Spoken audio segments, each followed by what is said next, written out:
Hi, this is going to be the second video I do on enthalpy changes. So in the previous video we looked at enthalpy profile diagrams. In this one we're going to look at some of the definitions for enthalpy changes and the reaction, the formation, the combustion and neutralization. We're also going to look at Q equals m times C times delta T and look at a calculation involved with that. So the four you need to be able to define definitions we have here are, first of all, and I'm abbreviating here, this is the standard enthalpy change of reaction. So this is the enthalpy change, so delta H, when the number of moles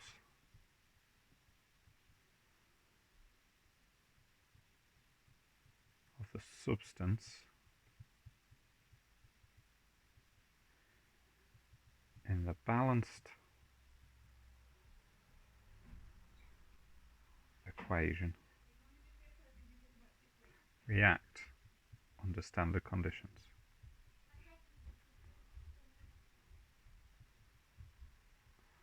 Which we briefly discussed in the last video, but standard conditions are an OCR spec 100 kilopascals and 298 Kelvin, and they are represented by this. This just lets us know it's standard conditions, which is a circle with a line through it. I think it's omega. The R here lets us know it's the enthalpy change of reaction, and delta symbol means a change, so what's the difference, and H is just shorthand for enthalpy. So it's the enthalpy change or energy change in any reaction under standard conditions. So for example, you could just take any two reactants here. So if we take Mg plus O2 going to MgO, and we'd have half O2 there. So that would be any enthalpy change that we had here.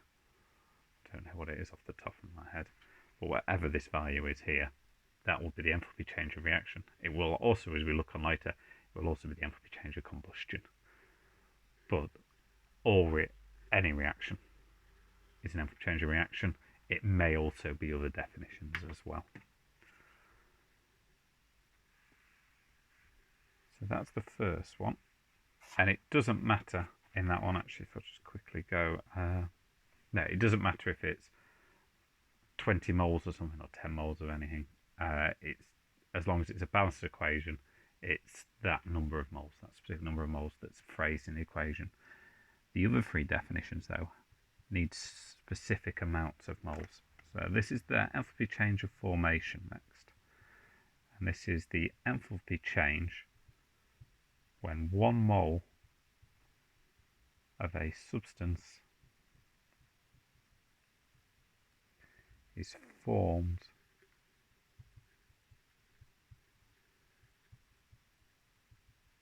from its elements under standard conditions. So again, standard conditions, that will be, you can see it there, that'll be 100 kilopascals and 298 Kelvin. So all of the elements that it's formed from, they'll be in their standard state as well. So for instance, if we were to go carbon plus hydrogen going to CH4, now it'll be 1 mole of a substance is formed. So it's going to be just 1 mole of CH4, which means I'll need 2 H2 and just 1 carbon. Now at 298 Kelvin and 100 kilopascals, carbon is a solid. Hydrogen is a gas, and methane, the product, is a gas. So whatever the enthalpy change is here, delta H of this reaction, which again I don't know off the top of my head, that would be known as the enthalpy change of formation of methane. We're forming it from its elements. So hydrogen exists as a diatomic molecule at standard conditions, and they're reacted together to form CH4.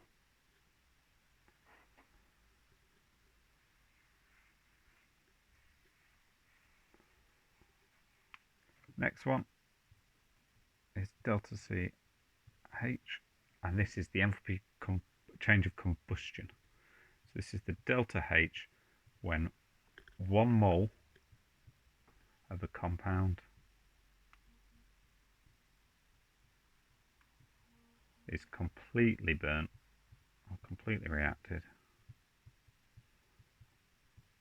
with excess O2 under standard conditions.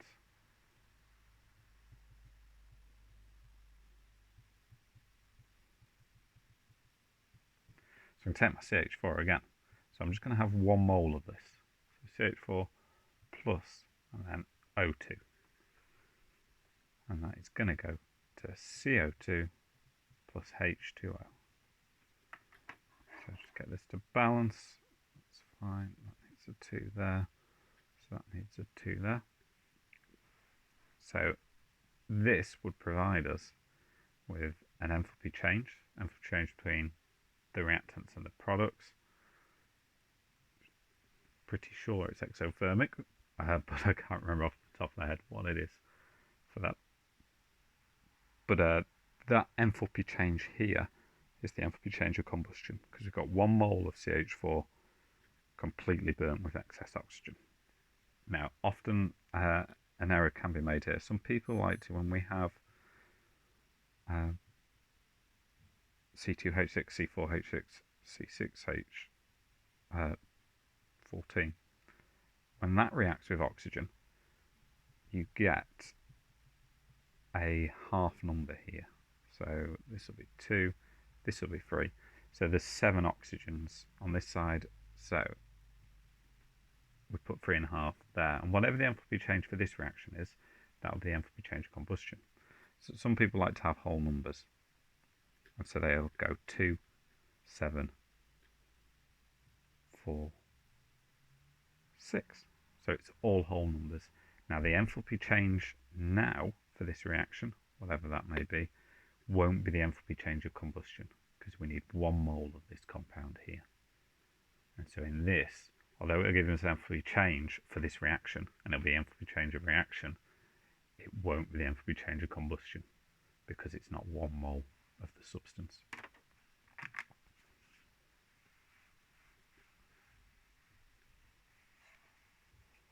Final one is neutralization.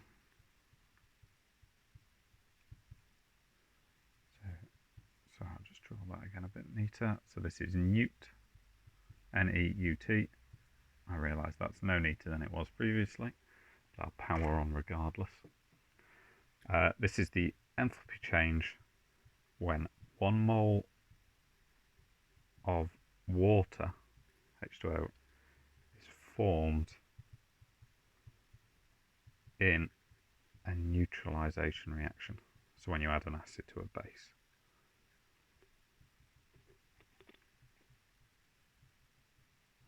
And then we've got that symbol again, so it's under standard conditions.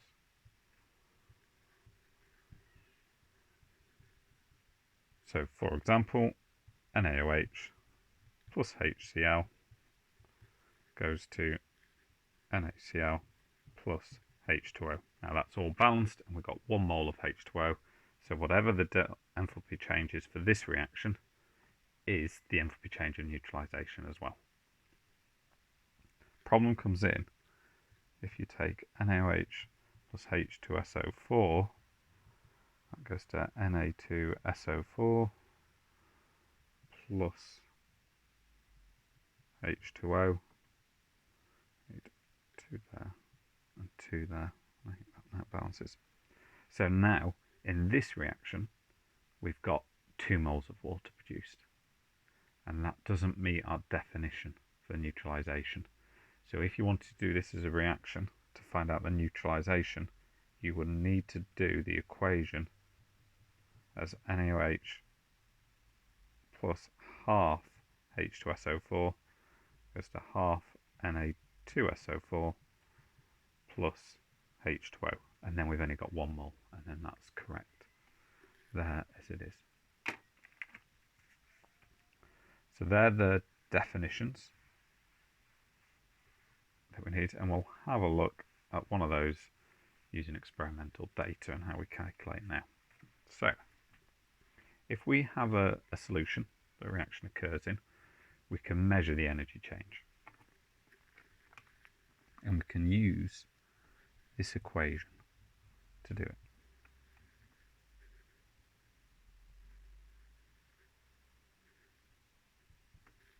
So Q here, sums to delta H. This is the energy change.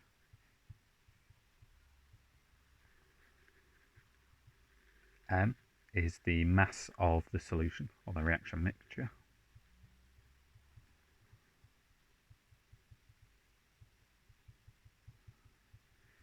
C is the heat capacity. Now you always get given the heat capacity in exams.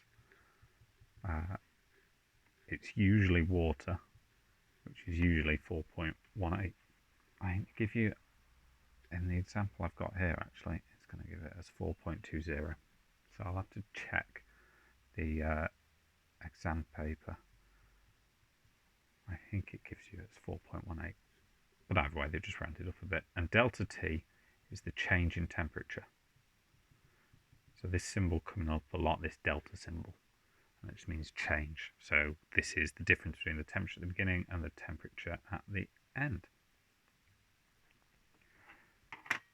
So in a reaction, I'm going to add HCl to sodium hydroxide. And that, as we saw earlier, is going to form NaCl and H2O.